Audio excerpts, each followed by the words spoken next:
주 안에 사랑하는 우리 고려 경향의 성도 여러분 이야기 좋아하십니까? 이야기 말입니다. 좋은 이야기에는 몇 가지 특징이 있다고 합니다. 혹시 어떤 특징이 있을 것 같습니까? 전 너무 어려운 거 묻지 않습니다. 제가 단순합니다. 좋은 이야기는 첫째, 재미가 있어야죠. 재미. 좋은 이야기는 재밌습니다. 그렇죠, 그죠? 두 번째는 좋은 이야기에는 뭐가 있을까요? 감동이 있습니다. 감동 맞습니다. 이야기를 듣고 나면 가슴 찡한 그런 감동이 있습니다. 제가 서울에서 목회할 때, 다른 교회에서 목회할 때 우리 호남 출신 권사님 한 분이 계셨습니다. 제가 설교를 하고 내려오면 제 손을 꼭 잡고 이렇게 말씀하십니다. 어메 목사님 겁나게 가슴 찡한 거이. 겁나게 가슴 찡한 감동이 있습니다. 또 좋은 이야기는 듣고 나면 가슴에 오래 남습니다. 잘 잊혀지지가 않습니다. 마지막으로 좋은 이야기는 교훈이 있습니다. 굉장히 의미심장한 교훈이 있습니다. 그래서 그 이야기를 듣고 나면 자기 인생에 대하여 돌아보게 되고 삶의 가치관까지 새롭게 정립하게 해주는 그런 가슴 깊이 남는 그런 교훈이 있습니다. 근데 여러분 아십니까? 우리 하나님께서도 이야기를 굉장히 좋아하시는 것 아세요? 어떤 면에서 성경은 하나님께서 우리에게 들려주시는 이야기입니다. 많은 이야기들로 되어 있고 또 성경 전체가 하나의 거대한 이야기라고 할 수가 있습니다. 제가 성경을 이야기라고 하는데 오해가 없으시기를 바랍니다. 그 말은 성경이 꾸며낸 허구의 이야기다 이런 말이 결코 아닙니다. 예를 들어 제가 이제 여러분들 가정을 신방을 하게 될 텐데요. 신방을 가서 집사님, 권사님, 장로님, 성도님 지금까지 살아오신 인생의 이야기를 좀 들려주시겠습니까? 그렇게 제가 여쭤보면 여러분들이 꾸며낸 이야기를 하시지 않으실 것 아닙니까? 여러분이 살아온 인생의 여정을 이야기로 풀어서 저에게 전해주십사는 그런 부탁이지요. 성경이 이와 같은 것입니다. 성경 66권은 1.1획도 틀림이 없는 하나님의 진리의 말씀입니다. 역사 속에 일어난 모두 사실이고 모든 것이 절대적인 진리인 하나님의 말씀입니다. 그런데 하나님께서는 그 진리를 이야기에 담아서 우리에게 들려주기를 원하십니다. 왜요? 우리가 그 이야기 속에 들어가기를 원하시는 것입니다. 그 이야기 속에서 우리는 삼위일체 하나님을 만나고 그 하나님의 구원의 이야기, 구속사의 이야기를 듣고 그 이야기 속에서 내가 누구이며 우리 삶이 어떠해야 하는가를 발견하기를 원하시는 것입니다. 성경은 하나님께서 우리에게 다가오시는 하나님의 이야기이고 하나님 나라의 이야기인 것입니다. 사랑하신 여러분, 이제 우리는 이 이야기를 더 열심히 들어야겠습니다. 왜냐하면 우리 모든 사람은 어떤 의미에서 이야기를 살아갑니다. 우리 인생의 이야기가 있고 이 시대의 이야기가 있습니다. 문화의 이야기가 있고 여러 가지 사회의 이야기들이 있습니다. 이 많은 이야기들 속에서 우리 그리스도인은 먼저 하나님의 이야기를 들어야 합니다.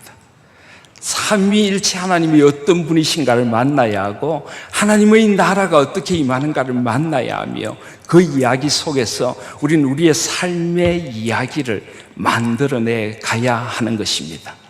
하나님의 이야기를 바탕으로 우리 인생을 살아가는 사람들, 그들이 바로 그리스도인이고 그 하나님의 이야기를 살아가는 공동체가 교회이기 때문입니다.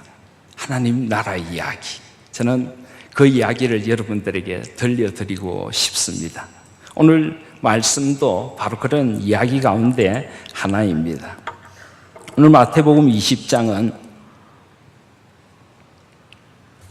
예수님께서 들려주시는 이야기입니다. 오늘 이야기 한번 들어보시겠습니까? 이야기는 너무 재미있습니다. 이 이야기에는 깊은 감동이 있습니다. 이 이야기는 우리의 내리에 깊이 남게 될 것입니다. 이 이야기는 우리에게 그냥 교훈 정도가 아니라 하늘의 진리를 열어 우리를 새롭게 해주실 이야기가 될 줄 믿습니다. 이야기는 이런 이야기입니다. 어떤 포도원을 가진 포도원 주인이 한 분 계셨습니다.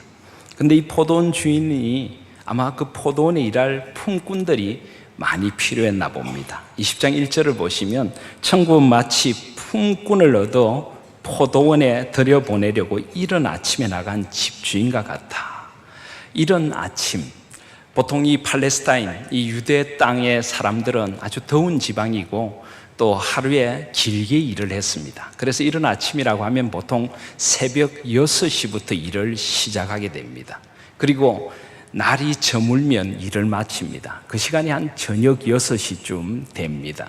그래서 아침 6시부터 저녁 6시까지 일을 하는 것이 이 품꾼들의 몫이었습니다. 좀 노동시간이 길었죠. 그죠? 그래서 이른 아침에 포도원 주인이 나가서 이제 일을 할 사람을 찾았다는 이야기로 시작합니다. 2절을 보시면 저가 하루 한 데나리온씩 품꾼들과 약속하여 포도원에 들여보냈다. 한 데나리온이라는 것은 그 당시 노동자가 하루를 일하면 받게 되는 정해진 품삯입니다. 사회적인 약속이 된 그런 액수입니다. 요즘으로 치면 어느 정도 될까요? 일용직 노동자들께서 하루를 일하시면 받는 임금이 어느 정도 됩니까? 한 10만 원, 그죠? 후한 사람들은 그렇게 주기도 하고 또 기술을 가지고 있는 분들은 그보다 훨씬 더 받기도 합니다. 지금 우리 땅에도 일용직 노동자분들이 많이 계십니다. 그날 벌어서 그날 사셔야 하는 분들. 그 당시 유대 땅에는 훨씬 그런 분들이 많이 계셨다고 합니다. 마음이 아픈 분들이죠. 그분들을 찾아 나가서 그 품꾼들을 데리고 들어오는데 한 데나리온, 사회적으로 약속이 된 충분한 임금을 주겠다고 주인은 후하게 약속을 했습니다.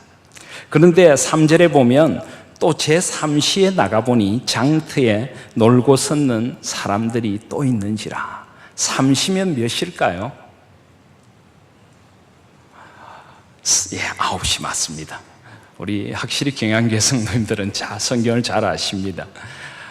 성경의 시간을 계산하는 법은 6시간을 더하면 지금 우리의 시간이 됩니다. 그러니까 아침 6시가 0시로 시작을 하는 거죠. 3시면은 9시입니다. 9시. 그죠? 아침 9시입니다. 그래서 3시에 나가보니 장터에 놀고 섰는 사람들이 또 있었습니다. 일거리가 없어 일거리를 기다리고 있는 분들이 계셨습니다. 그래서 4절에 보니까 주인이 너희도 포도원에 들어가라. 내가 너희에게 상당하게 주리라. 일한 만큼 충분히 주겠다고 약속하고 포도원에 들여보냅니다. 그리고 5절을 보니까 제6시와 제9시에 또 나가 그와 같이 하고, 제6시는 몇 시입니까?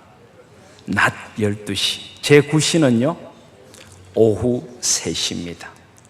물론 오늘 본문과 관계는 없습니다만은 우리 그리스도인들에게는 3시, 6시, 9시가 그냥 지나쳐 버릴 수 있는 시간이 아닙니다. 이것은 아주 중요한 의미를 지니는 시간입니다. 어떤 의미일까요? 예수님께서 우리 죄를 위하여 십자가를 지시고 십자가에 못 박히신 시간이 몇 시입니까? 바로 3시, 아침 9시입니다. 예수님은 십자가 이거 처절한 고통 가운데 3시, 아침 9시에 십자가 위에 달리셨습니다. 6시에는 어떤 일이 있었습니까? 6시로부터 9시까지, 낮 12시부터 오후 3시까지 온 세상이 캄캄해졌습니다. 그리고 9시에는 어떤 일이 있었습니까? 예수 그리스도께서 엘리 엘리 라마 사박타니, 나의 하나님 나의 하나님 어찌하여 나를 버리시나이까, 그러시면서 우리 죄를 위하여 대속의 죽음을 죽으신 시간, 운명하신 시간이 바로 제9시입니다. 우리 그리스도인들은 결코 이 시간을 그냥 지나칠 수가 없습니다. 저와 여러분의 죄를 위하여 십자가에 홀로 달리신 그분, 하늘과 땅 사이에 홀로 달리셔서 온 세상의 저주를 홀로 지시고 그 어둠 속에서 절규하신 시간, 그리고 내가 여러분들이 버림받아야 할 터인데 우리 대신 온전히 저주의 버림을 받으신 주님, 엘리 엘리 라마 사박타니, 나의 하나님 어찌하여 나를 버리시나이까. 그 주님의 절규가 퍼져나가던 그 시간이 바로 구시입니다. 사랑하신 여러분, 우리는 이 시간 속에서도 주님의 은총을 만나실 수 있어야만 합니다. 십자가의 은혜를 다시 돌아보게 하시는 시간들, 주님은 어쩌면 이 본문과는 관계가 없지만은 이 이야기를 들려주시며 주님께서 십자가에 달리셔야 할 그 시간을 생각하셨는지도 모르겠습니다. 어쨌든 주님은 이 이야기를 계속해 나가십니다. 3시, 6시, 9시 계속하여 사람들을 부르십니다. 자, 그런데 좀 더 놀라운 일이 하나 벌어집니다. 6절을 보시면은 제11시에도 나가보니 섰는 사람들이 또 있는지라. 11시면 몇 시입니까? 오후 5시입니다. 5시. 몇 시까지 일을 한다고요? 6시까지 일을 합니다. 그런데 11시까지 나가서 사람을 데리고 옵니다. 포도원이 문을 닫기 꼭 1시간이 남았습니다. 이건 좀 이상하지 않습니까? 포도원이 문을 닫기 1시간 전에 사람들을 데리고 들어오는 주인의 마음, 이 이야기는 듣는 사람들의 호기심을 자아냅니다. 왜 주인이 그랬을까? 어쨌든 이야기는 계속됩니다. 이제 포도원 주인이 7절에 보니까 너희는 어찌하여 종일토록 놀고 여기 있었느냐? 그래서 우리를 품꾼으로 쓰는 이가 없습니다. 너희도 포도원에 들어가라. 그래서 11시, 오후 5시에까지 나가서 사람들을 포도원에 들어가서 일을 하도록 만듭니다. 그리고 이제 1시간이 지났습니다. 8절에 보니까 저물매, 이제 드디어 포도원이 문을 닫을 시간이 됐습니다. 저녁 6시죠. 포도원 주인이 청지기에게 품꾼들을 일한 그 일에 맞게 싹을 주라고 이야기를 합니다. 자, 그런데 보통 통상적으로 누구부터 임금을 줘야 할까요? 아침 일찍 와서 수고한 사람부터 줘야 되죠, 그죠? 그런데 주인은 이상하게도 제일 나중 온 사람부터 싹을 주도록 합니다. 자, 여러분, 만약에 여러분들이 제일 나중 온 사람이라면은 여러분들은 한 어느 정도의 싹을 기대하십니까?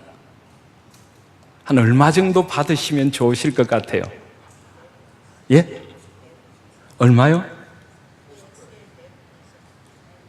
예? 시간에 맞게. 예, 확실히 양심적이십니다. 맞습니다. 하루 12시간을 일하는데 1시간을 일했으니 뭐 시간에 맞게 받아야 되겠죠, 그죠? 아마 제 생각에는 한 2아사리온 정도면은 적절하지 않을까 싶습니다. 성경의 화폐 단위로 하면은 한 아사리온이 16분의 1 데나리온입니다. 그러니까 2아사리온이면은 얼마입니까? 8분의 1 데나리온.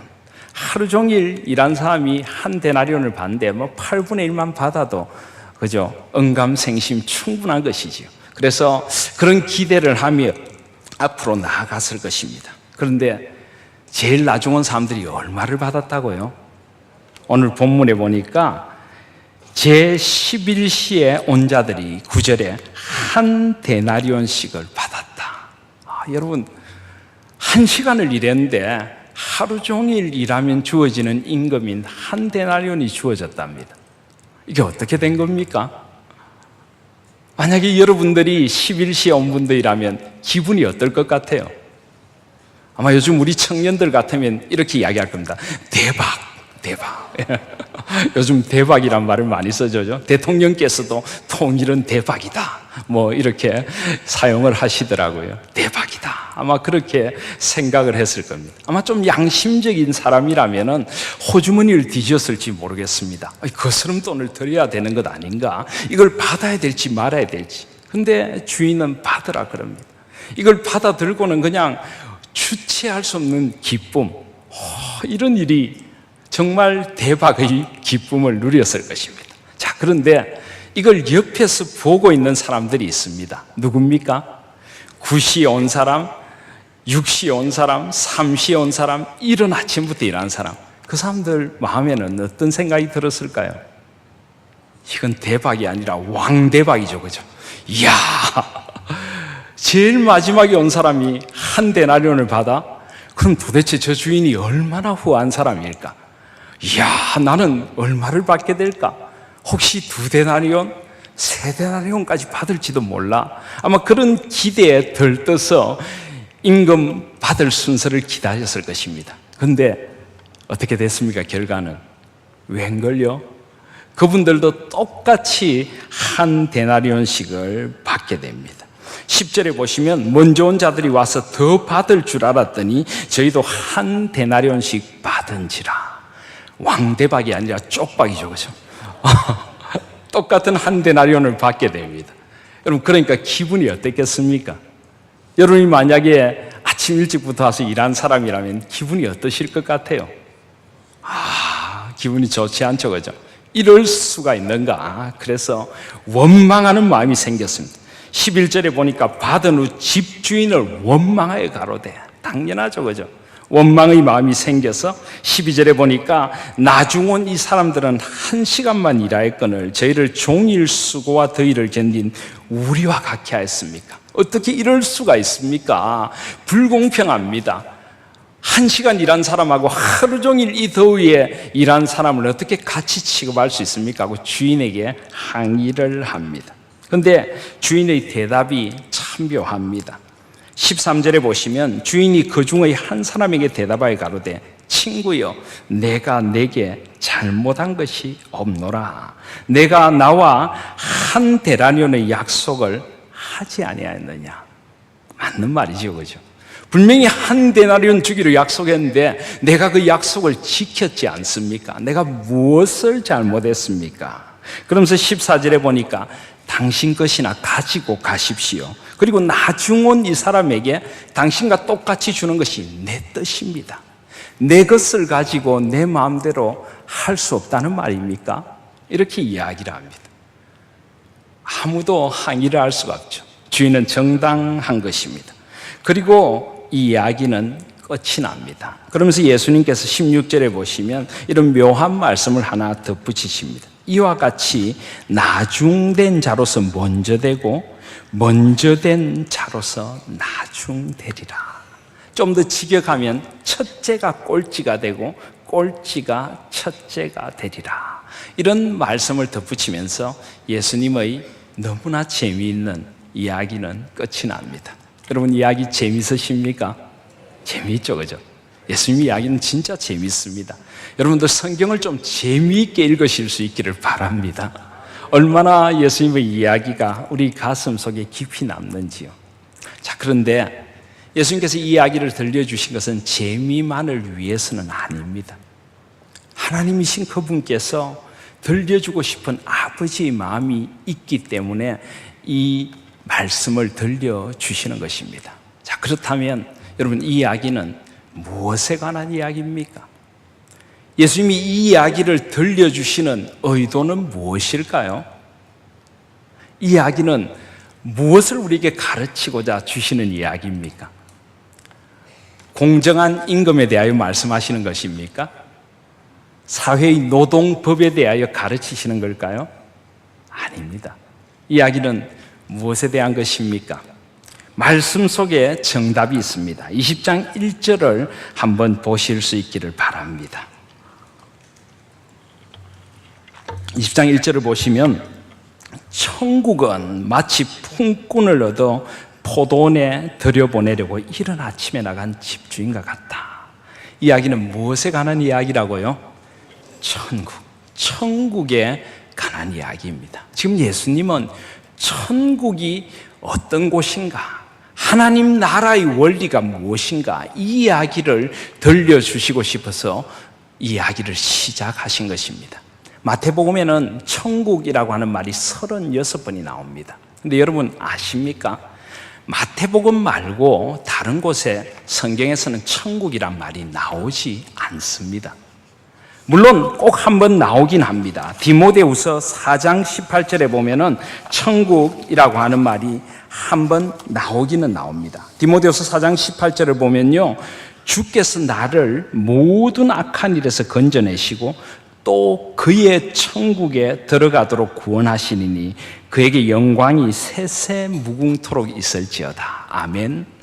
여기서 천국은 우리가 죽어서 가게 될 영원한 하늘나라를 천국이라고 합니다. 그런데 마태복음에 36번 나오는 천국은 엄밀한 의미에서 우리가 죽어서 가게 될 천당이 아닙니다. 물론 그런 뜻이 전혀 없는 것은 아니지만 1차적으로 죽어서 갈 천당이라기보다는 이 땅 위에 하나님의 다스리심이 가득한 하나님의 나라, 우리가 살아가야 할 하나님의 다스림 안에 살아가는 그 하나님의 통치의 나라를 마태복음은 천국이라고 부릅니다.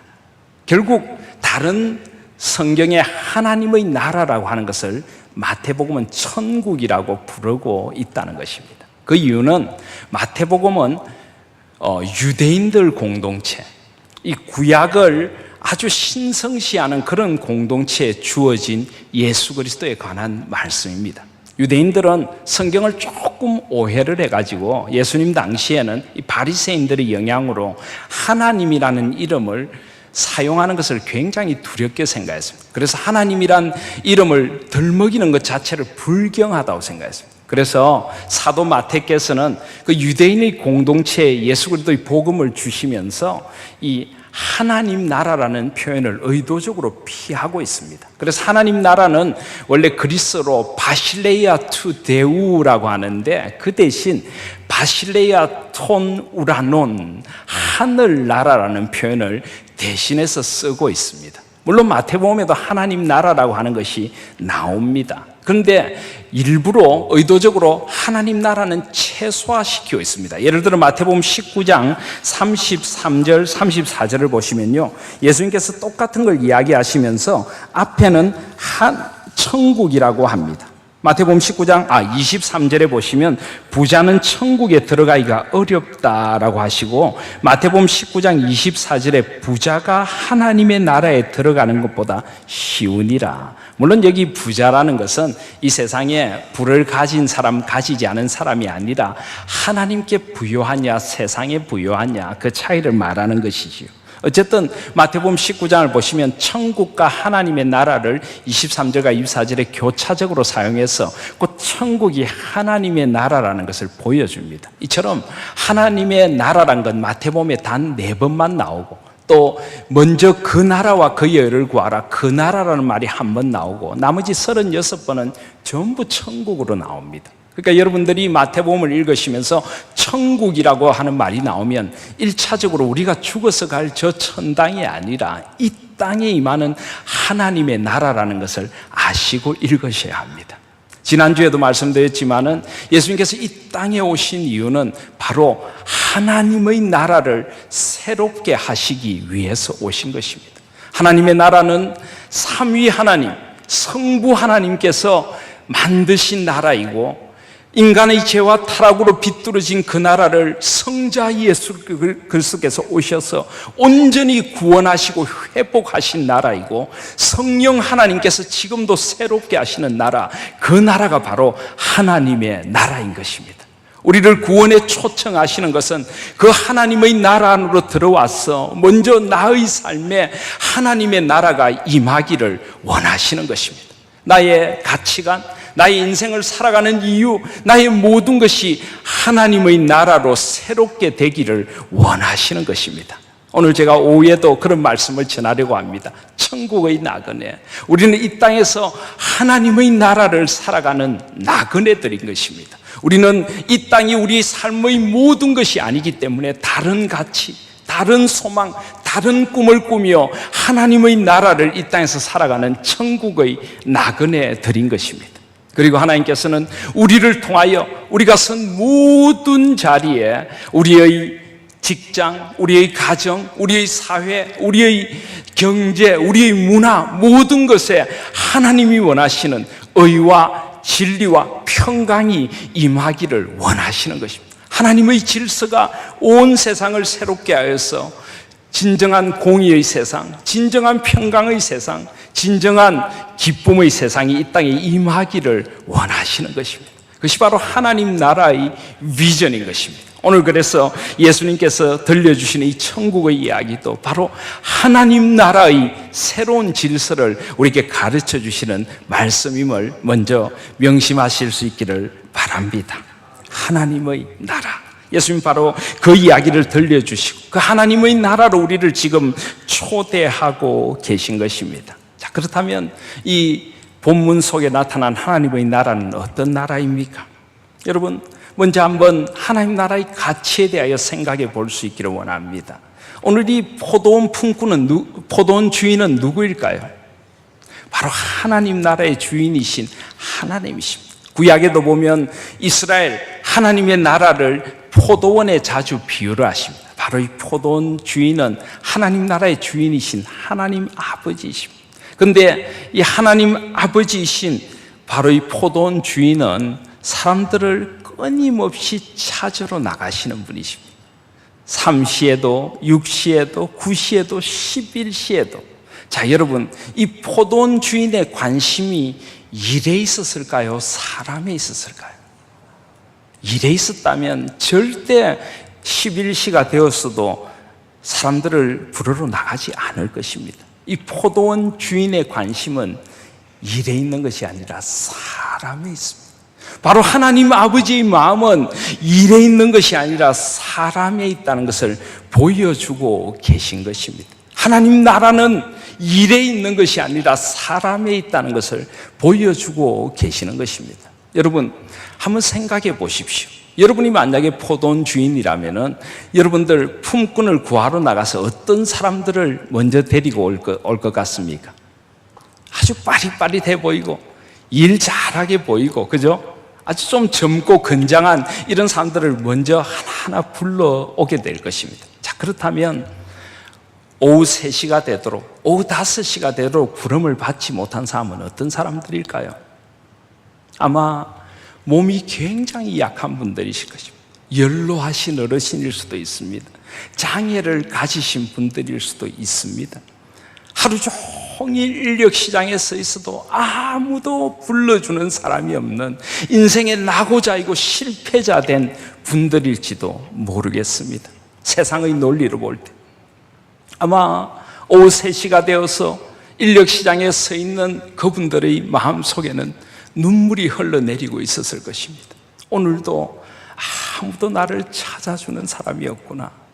이제 해가 뉘엿뉘엿 지려고 하는데 헤어스름에 이제 해가 지면 집으로 돌아가야 하는데 어떻게 가족들을 보나? 오늘도 빈손으로 돌아가야 하는가? 자식들 오늘 저녁 먹거리는 어떻게 해결을 해야 되나? 아마 지는 해걸음에 마음속으로 울고 계신 분들이실 것입니다. 세상에서 실패를 경험하고 낙오된 마음으로 나는 세상에 왜 살아야 하는가? 내가 살아야 할 가치가 있는가? 아마 그런 아픔을 안고 서 계신 분들, 그분들이 오후 3시, 오후 5시가 되어도 인력시장에 서성이고 있는 그런 분들일지도 모릅니다. 하나님의 관심은 바로 그런 분들에게 있다는 것입니다. 이것이 바로 우리를 향하신 하나님의 마음입니다. 하나님은 사람을 효용 가치로 보지 않으십니다. 현대 사회는 자본주의 팽배로 말미암아 지나친 경쟁주의로 말미암아 사람들을 효용 가치로 판단하는 잘못된 사회입니다. 저 사람이 쓰면은 좀 이익이 될까 되지 않을까, 좀 돈이 될까 되지 않을까, 사람을 필요로 구분짓는 그런 잘못된 세상입니다. 이런 세상 속에 하나님께서는 다른 가치를 가르치고 계십니다. 어떤 이유로도 사람을 필요의 가치에서 함부로 평가해서는 안 된다는 것입니다. 사람은 그 자체로 소중한 것이고 우리 모두는 하나님의 형상으로 지음받은 소중한 존재라는 것을 하나님께서는 우리에게 일깨워 주고 계시는 것입니다. 하나님 나라는 사람을 소중하게 여기는 나라이고 모든 사람들이 똑같이 하나님 앞에 귀하게 여김을 받는 나라가 하나님의 나라임을 오늘 우리에게 일깨워 주고 계시는 것입니다. 하나님께 사랑하시는 우리 경향의 성도 여러분, 우리는 이런 하나님 나라의 가치를 살아가야 하겠습니다. 하나님께서 그토록 소중히 여기시는 사람들을 소중히 여길 수 있는 저와 여러분들이 되시기를 바랍니다. 우리는 사람을 사귀고 사람을 대할 때에도 내가 저 사람을 사귀면 나에게 이익이 될까, 내 일에 도움이 될까가 아니라 내가 저 사람을 어떻게 섬길 수 있을까, 어떻게 저 사람에게 그리스도의 사랑을 전해줄 수 있을까, 내가 어떤 도움이 되고 어떤 섬김이 될 수 있을까, 그것이 바로 사람을 향해 다가가는 저와 여러분의 눈길이 되고 기준이 될 수 있기를 소원합니다. 하나님의 나라는 울고 있는 이들을 찾아가시는 아버지의 나라이고 바로 우리도 그런 아버지의 마음으로 울고 서 있는 이들을 찾아갈 수 있는 교회, 사람을 소중히 여길 수 있는 그런 교회가 되시기를 소원합니다. 우리가 자발적인 불편을 감수하고라도 하나님의 나라를 위하여 우리가 나아가고자 하는 것은 바로 사람을 소중히 여기기 위함입니다. 하나님의 나라는 하나님께서 원하시는 온 세상, 이 세상 속에서 하나님의 나라를 전하기 위하여 사람들을 더 소중히 여기고 그들을 하나님 품으로 하나님의 나라의 그 아름다움으로 초대하기 위하여 우리는 이 불편을 감수하고라도 하나님 나라를 살아가고자 하는 것입니다. 이 하나님 나라의 비전을 안고 사람들을 향해 나아갈 수 있는, 그리고 그리스도의 심장으로 그들을 사랑할 수 있는 저와 여러분들, 우리 경향교회가 될 수 있기를 소원합니다. 두 번째로 하나님 나라의 원리는 은혜의 원리입니다. 은혜의 원리. 여러분 한번 생각해 보십시오. 먼저 온 사람들이 똑같은 임금을 받는 것은 사회적인 법칙으로 볼 때는 분명히 불공평한 것입니다. 당연히 따지고 원망할 수 있는 것입니다. 그것은 정당함이라는, 공평함이라는 원리에 어긋나기 때문입니다. 그런데요, 하나님께서는 공평함이나 정당함보다 더 위대한 원리가 있다고 우리에게 가르쳐 주십니다. 그 원리는 바로 은혜의 원리입니다. 은혜의 원리. 은혜의 원리입니다. 우리는 따지기를 좋아합니다. 내가 더 받아야 되고 저 사람은 어떻고, 우리는 모든 것을 그렇게 따지고 비교하는 데 익숙한 사람들입니다. 근데 하나님은 절대 우리를 그렇게 대하지 않으십니다. 우리 모두를 한결같은 은혜로 대하시는 분이 하나님이십니다. 저는 우리 한국 교회가 지나친 율법주의에 빠져 있는 것이 아닌가 하는 생각을 합니다. 신앙생활도 우리는 은혜의 원리보다는 우리의 열심으로 치환해버리는 우를 범하고 있는 것 아닌가 하는 생각을 하게 됩니다. 내가 열심히 해야, 내가 뭔가 하나님을 위하여 충성을 해야 내가 복을 받고 은혜를 받는다. 그래서 교회 안에서도 그런 일이 흔히 일어납니다. 저분은 굉장히 신앙생활 열심히 하니까 역시 은혜를 받아. 그리고 저분은 열심히 하지도 않는데 왜 저런 은혜를 받을까? 여러분, 그것 자체가 은혜에 대한 우리의 오해입니다. 은혜는요, 값없이 주어지는 것입니다. 우리가 무엇을 했기 때문에 받을 자격이 있는 것 아닙니다. 우리가 무엇을 하지 않았기 때문에 못 받는 것 아닙니다. 은혜는 하나님께서 우리에게 그저 베풀어 주시는 것입니다. 이것은 우리가 아무것도 하지 않아도 된다는 말이 아닙니다. 우리가 무엇을 했기 때문에 당연히 받는 것이 아니라 값없이 주시는 그 은혜, 그 은혜에 매여서 살아가는 사람들이 우리들인 것을 잊지 마시기를 바랍니다. 하나님의 값없이 주시는 그 은혜가 내 가슴을 쳐서 주를 위하여 하나님 나라를 살아갈 수밖에 없는 사람들이 우리인 것입니다. 언제나 은혜가 우선이라는 것을 잊지 마시기를 바랍니다. 그래서 에베소서 2장에서는 지극히 큰 은혜의 풍성함을 따라 우리를 찾아오셨다고 합니다. 로마서 6장에서는 우리가 법 아래 있지 않고 은혜 아래 있다고 말씀합니다. 우리는 그 은혜를 받은 사람들이고 그 은혜를 살아가는 사람들입니다. 하나님께서는 이 비유를 통하여 우리에게 우리가 받은 은혜를 일깨워 주길 원하십니다. 값없이 받은 은혜. 자, 여러분, 그렇다면 우리는 이것을 다시 한번 생각해 볼 수 있습니다. 내가 만약 아침 일찍 부름받은 사람이라고 할지라도 내가 공정함을 따지면은 나는 불평이 생깁니다. 그러나 은혜의 원리 속에서 한번 다시 생각해 보십시오. 다 같이 인력서장에 서 있던 사람들입니다. 그 중에 몸이 불편해서 나도 마음이 참 힘들었던 사람입니다. 그런데 그분이 똑같이 부름을 받아서 1시간 일을 했는데도 똑같은 임금을 받는다. 여러분, 받고 생각하면 얼마나 그 주인이 후한 주인입니까? 얼마나 감사한 것입니까? 만약에 늦게 온 사람들이 여러분의 형제, 여러분의 부모라도 여러분들 불평하시겠습니까? 아니죠. 고마운 것이죠. 그 주인의 후함이 고맙고 그 주인의 사랑이 고마운 것입니다. 사랑하신 여러분, 사람들을 이렇게 바라볼 수는 없겠습니까? 은혜의 원리로 다른 이들을 바라보실 수는 없겠습니까? 그가 내 형제고 내 자매고 내 가족이라는 마음으로 다른 이들을 바라볼 수는 없는 것입니까? 오늘 하나님께서는 이 은혜의 원리를 우리에게 가르쳐 주기를 원하십니다. 우리는 다 하나님의 은혜 아래 있고 하나님께 지으신 한 가족이고 함께 사랑하며 살아가야 할 공동체라는 것을 일깨워 주시는 것입니다. 이 세상은 은혜가 사라진 비정한 세상입니다. 사람들은 효용 가치를 따지고 손익을 따지고 계산을 따지고 모든 것에서 공평함을 넘어서서 공평하지도 않은 계산법으로 자기 이익만 따지는 세상입니다. 이런 세상에 하나님께서는 하나님의 은혜가 강같이 흘러내리기를 원하시는 것입니다. 우리가 그 은혜로 다른 사람들을 대하고 이 하나님의 은혜를 세상에 나누는 은혜의 공동체가 되기를 원하시는 것입니다. 사랑하신 여러분, 우리는 값없이 주시는 은혜를 받은 사람들입니다. 잊지 마십시오. 내가 받은 은혜가 어떠한지, 내가 받은 은혜가 어떠한지. 그래서 우리가 다른 사람을 대할 때에도 이 하나님의 은혜의 원리로 대해야 한다는 것을 잊지 마시기를 바랍니다.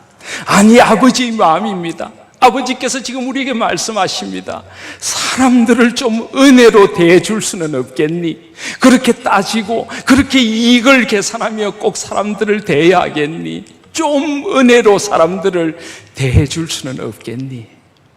이 은혜의 원리 아래 서실 수 있는 저와 여러분들이 다 되시기를 바랍니다. 자, 그렇다면 여러분은 도대체 몇 시에 부름받은 사람들이라고 생각하십니까? 여러분은 몇 시에 부름받은 사람 같으세요? 이른 아침에 부름받으셨습니까?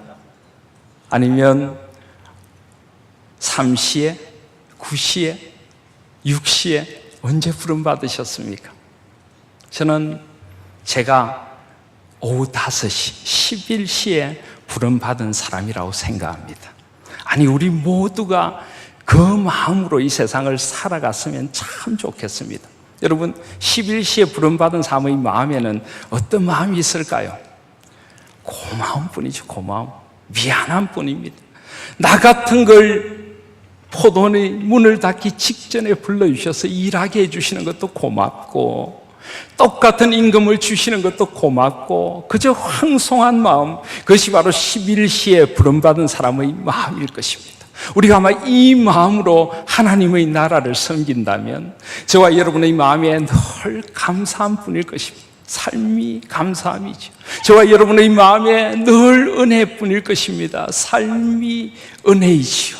사랑하신 여러분, 이제 우리 고려경향의 공동체는 5시에 부름받은 마음, 11시에 부름받은 마음으로 이 땅을 살아가는 공동체였으면 좋겠습니다. 그저 삶이 감사합니다. 삶이 고마움입니다. 그래서 렘브란트라고 하는 화가가 그린 그림에 보면요, 바로 이 포도원 품꾼 비유라는 그림이 있습니다. 아마 화면에 준비가 되어 있는지 모르겠습니다. 이 렘브란트는 빛의 화가라고 불리죠. 그가 강조하고 싶은 것에 빛을 비춥니다. 이 그림을 가만히 보면요, 그림 한가운데 한 사람이 앉아 있습니다. 그 사람은 가슴에 손을 얹고 있습니다. 저 사람은 누굴까요? 포도원 주인입니다. 하나님이시죠. 손을 가슴에 얹고 있는 것은 무슨 뜻일까요? 내가 하는 일이 정당하다는 것입니다. 내 마음이 바로 이것이라는 것입니다. 그런데 그 옆에 아주 불량한 태도로 손을 구정하게 아주 따지는 사람이 있죠. 누굴까요? 이른 아침에 부름받은 사람. 그리고 그 옆에 식탁에 세 사람이 앉아서 수군댑니다. 누굴까요? 3시, 6시, 9시 차례대로 앉아 있습니다. 그런데 한 구석에 희미한 빛이 비치는데 한 사람이 보이십니까? 우통을 벗고 포도주 통을 굴리고 있는 사람이 보입니까? 임금을 나눠주고 있는데 이미 자기 임금을 받고도 가기가 미안해서 일을 하나라도 더 해주려고 포도주 통을 굴리고 있는 사람 누굴까요? 오후 5시에 부름받은 사람, 11시에 부름받은 사람.